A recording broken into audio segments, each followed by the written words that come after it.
Friends, birthday status simple వేలో ఎలా create చేసుకోవాలో చూద్దాం. ఒకసారి ప్లస్ సింబల్ కొట్టి తర్వాత మనం ఫస్ట్ అనేది స్క్రీన్ అనేది 1:1 అనేది ఫస్ట్ తీసుకోవాలి.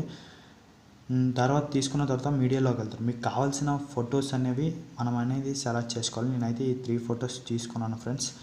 అండ్ దీని తర్వాత మనం ఎక్స్టెన్షన్ చేసుకోవాలి. అండ్ మనకు కావాల్సినంత అనేది చేసుకోవాలి, లేకపోతే క్లాసిక్ ట్రాన్స్ఫర్మేషన్ అనేది చేసుకోవాలి. క్లాసిక్ ట్రాన్స్ఫర్మేషన్ చేసుకున్న తర్వాత లెంత్ అనేది ఎక్స్టెన్షన్ చేసుకుని ఇప్పుడు మనం ఈ ఫోటో స్టార్టింగ్లో ఎలా ఉండాలి, ఎండింగ్లో ఎలా ఉండాలని మనం క్రియేట్ అయితే చేసుకోవాలి. స్టార్టింగ్లో నేను ఎలా ఉండాలనుకుంటున్నాను, ఎండింగ్లో ఎలా పెడుతున్నాను. ఒకవేళ మీకు సేమ్ స్టార్టింగ్ ఎండింగ్ సేమ్ కావాలనుకోండి, అక్కడ ఈజ్ ఈక్వల్స్ టు అని వస్తుంది చూడండి. ఒకసారి చూపిస్తాను. ఇదిగోండి, ఇక్కడ ఈజ్ ఈక్వల్స్ టు ఉంది కదా, దాని మీద క్లిక్ చేస్తే స్టార్టింగ్ ఎండింగ్ సేమ్ ఒకేలా ఉంటుంది. ఇలా అయితే కొంచెం డిఫరెన్స్ అనేది తెలుస్తుంది ఫ్రెండ్స్. నేనైతే ఇలా సెలెక్ట్ చేసుకుంటున్నాను. ఒకసారి చూడండి, ఇదిగోండి ఇలా అయితే వస్తుంది ఫ్రెండ్స్. తర్వాత దీన్ని మనం ఎక్స్పోర్ట్ చేసుకోవాలి. మీకు కావాల్సిన క్వాలిటీలో ఎక్స్పోర్ట్ చేసుకున్న తర్వాత మళ్ళీ ప్లస్ సింబల్ అండ్ ఇప్పుడు 16:9 స్క్రీన్ అనేది సెలెక్ట్ చేసుకున్నాను. తర్వాత మనకు కావాల్సినవి సేమ్ ఫొటోస్ 2 ఫొటోస్ అనేది సెలెక్ట్ చేసుకున్నాం. వీటిని అనేది లెంత్ అనేది ఎక్స్టెన్షన్ చేసుకున్నాను చూడండి ఫ్రెండ్స్. ఒకసారి నేనైతే 40 minutes 38 minutes తీసుకుందాం అనుకుంటున్నాను. చూడండి. ఓకే ఫ్రెండ్స్, ఒకసారి ఇది కూడా సేమ్ స్టార్టింగ్ ఎండింగ్ ఎలా పెట్టుకున్నాం కదా, అలాగే సేమ్ ఇది కూడా సేమ్ ప్రొసీజర్. దీనికి అలా అవసరం లేదు ఫ్రెండ్స్. ఒక దానికి స్టార్టింగ్ దానికి మనం పెట్టుకోవాలి, ఎండింగ్ దాంట్లో మనం దాని మీద సెలెక్ట్ చేసుకొని మనకి ఫోటో ఎలా కావాలితే అలా అడ్జస్ట్ చేసుకోవాలి. నేనైతే ఇలా చేసుకుంటాను. తర్వాత ఈ 2 సేమ్ ఉండాలి కాబట్టి ఈజ్ ఈక్వల్స్ టు అనేది నేను పెట్టుకున్నాను. ఓకే, ఒకసారి చూడండి ఎలా వచ్చింది ఫ్రెండ్స్. ఇప్పుడు నేను ఏం చేయాలంటే ఈ ఫోటో కొంచెం బ్లర్ చేద్దామని అనుకున్నాను. ఒకసారి చూడండి, ఎఫెక్ట్స్లోకి వెళ్తే లేయర్లోకి వెళ్ళి బేసిక్ ఎఫెక్ట్స్ ఉంటుంది. బేసిక్ ఎఫెక్ట్స్లోకి వెళ్ళి కొంచెం నేను బ్లర్ అనేది చేద్దాం అనుకుంటున్నాను. ఒకసారి చూడండి, ఇక్కడ లాస్ట్ వరకు అనేది చేసుకున్నాను. తర్వాత ఈ బార్డర్ లైన్ అనేది మనం జూమ్ చేసుకోవాలి.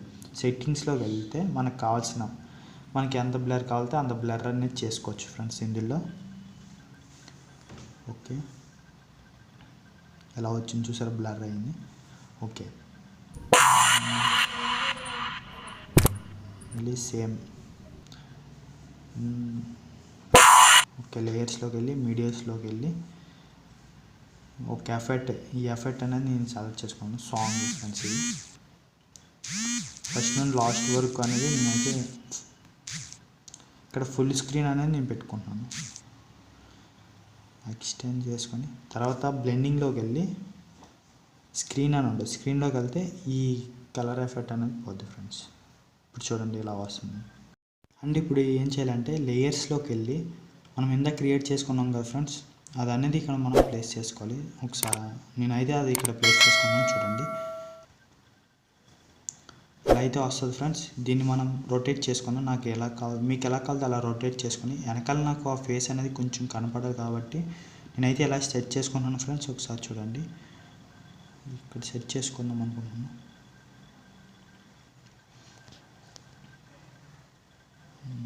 ఒకసారి ఓకే ఫ్రెండ్స్, పైన 3 డాట్స్ కనబడుతున్నాయి కదా, అక్కడికి వెళ్ళి డూప్లికేట్ అనేది మనం తీసుకోవాలి ఫ్రెండ్స్. డూప్లికేట్ తీసుకున్న తర్వాత అడ్జస్ట్మెంట్లోకి వెళ్ళాలి. సారీ మళ్ళీ డూప్లికేట్ లేయర్ మేము పెట్టించుకుని, ఎందుకంటే ఇక్కడ మనకి కొంచెం బ్యాక్ సైడ్ అనేది కొంచెం బ్లాక్ కలర్లో కనబడితే మనకు కొంచెం లుక్ అనేది వస్తుంది friends.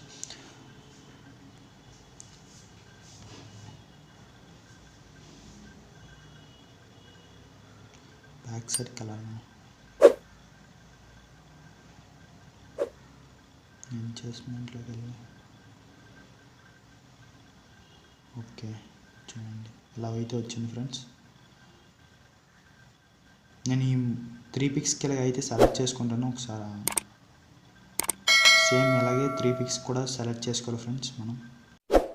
Okay friends, back side చూసారా బ్లాక్ కలర్ వచ్చింది. ఇలా అయితే 3 పిక్స్కి అయితే నేను సెలెక్ట్ చేసుకున్నాను. మీరు అలాగే సేమ్ చేసుకోండి. బ్యాక్ సైడ్ కొంచెం బ్లాక్ కలర్ ఉంటే కొంచెం లుక్ అనేది బాగుంటుంది ఫ్రెండ్స్, చూడడానికి బాగుంటుంది. సారీ, బార్డర్ లైన్ కింద కనిపిస్తుంది మనకి. నెక్స్ట్ లేయర్లోకి వెళ్ళి మీడియాలోకి వెళ్ళాలి. నేనైతే కొన్ని ఇక్కడైతే డౌన్లోడ్ చేసి పెట్టుకున్నాను ఫ్రెండ్స్, క్రియేట్ చేసుకుని. అదైతే ఇక్కడ నేను ప్లేస్ చేస్తాను చూడండి ఒకసారి. ఓకే ఫ్రెండ్స్, ఇది వచ్చింది. జూమ్ చేసుకుని ఇక్కడ స్క్రీన్ కనబడుతుంది, ఫుల్ స్క్రీన్ పెట్టుకున్నాను నేను. పెట్టుకున్న తర్వాత దాని మీద క్లిక్ చేస్తే క్రోమా కీలోకి వెళ్ళి అనేబుల్ చేసుకుని మనం కలర్ అనేది మనకి ఎలా కావాలో అలా అడ్జస్ట్ చేసుకోవచ్చు ఫ్రెండ్స్. ఇక్కడ గ్రీనిష్ కలర్లో వస్తుంది కదా మొత్తం, దాన్ని బట్టి మనం అడ్జస్ట్ చేసుకుంటే మనకి కలర్ ఎఫెక్ట్లు అనేవి మారుతాయి ఫ్రెండ్స్, కొంచెం చేంజ్ అవుతాయి. మొత్తం గ్రీనిష్ కలర్లో కాకుండా కొంచెం అనేది కలర్ అనేది చేంజ్ అవుతూ ఉంటుంది ఫ్రెండ్స్. ఒకసారి చూడండి ఎలా అయితే వస్తుంది. మనం తర్వాత ఆ ఫోటో పైన నేమింగ్ కానీ ఏదైనా ఇచ్చుకోవాలంటే చేసుకోవచ్చు ఫ్రెండ్స్. లేయర్స్లోకి వెళ్తే టెక్స్ట్లో ఉంటుంది, టెక్స్ట్లో మనం పేరు అనేది యాడ్ చేసుకోవచ్చు. చేసుకున్న తర్వాత ఇక్కడ ఏ కదా, అందులోకి వెళ్తే మనకి ఫాంట్స్ అనేవి వస్తాయి ఫ్రెండ్స్. మీకు కావాల్సిన ఫాంట్స్ అనేవి ఇక్కడ అడ్జస్ట్ చేసుకోవచ్చు మీరు ఇలాగా. అండ్ మీకు ఆ నేమ్ లాస్ట్ వరకు కావాలంటే లాస్ట్ వరకు ఎక్స్టెండ్ చేసుకోవచ్చు ఫ్రెండ్స్. తర్వాత ఆడియోలోకి వెళ్తే మీకు కావాల్సిన సాంగ్ అనేది యాడ్ చేసుకోవచ్చు ఫ్రెండ్స్. ఈ వీడియో మీకు నచ్చితే like, share and comment, and don't forget to subscribe to my channel friends. Thanks for watching. Until then, bye bye now.